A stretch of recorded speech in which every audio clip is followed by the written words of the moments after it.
Hello guys, and welcome back to the course. In the previous lesson, we learned how to compute the area under a curve using inscribed and circumscribed rectangles. But in today's lesson, we are going to learn a result that makes this computation so much easier by using the concept of integrals. Consider the following result. Let f be a continuous and non-negative function defined in an interval a, b, and let g be an antiderivative of f.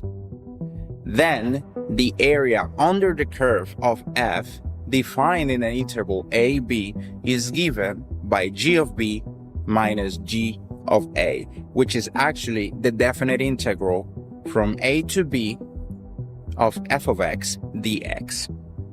Now, before starting using this result, we need to have into account the following properties. The first one states that if f is a negative function, then the area above the curve in the interval a, b is given by minus the integral from a to b of f of x dx. The second property states that the integral from a to a of f of x dx is equal to 0. We can interpret this as the area of a given point is equal to 0. Now, the third property states that if a is greater than b, then the integral from a to b of f of x dx is equal to negative the integral from b to a of f of x dx. And lastly, if c is a point between a and b, then the integral from a to b of f of x dx can be splitted as the integral from a to c of f of x dx plus the integral from c to b of f of x dx. This result actually says that computing the area under the curve of f from a to b will be the same as computing the area under the curve of f from a to c and then from c to b.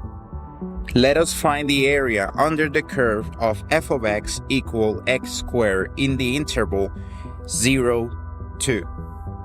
Now, by using the first fundamental theorem of calculus, that will be equal to the integral from 0 to 2 of x squared dx.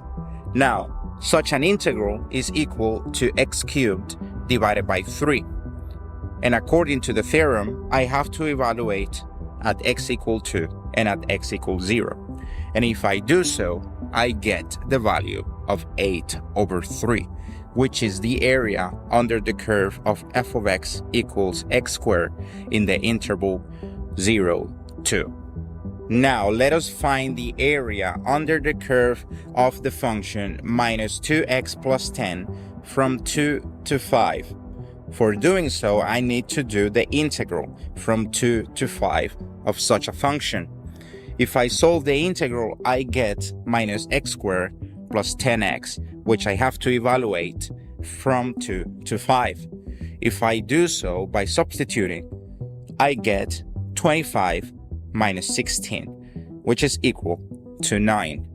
Definite integrals do not necessarily have to be positive, but when it is involved with finding the area, then it has to be, because areas are positive values.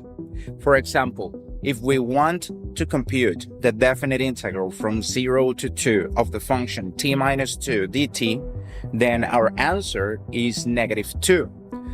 Nevertheless, if we want to know the area above the curve t minus 2, then our answer has to be equal to 2 units. This is the definite moment for you to show the skills that you have acquired by finding the area under the curve of the following functions in the given intervals. Well guys, see you in the next lesson.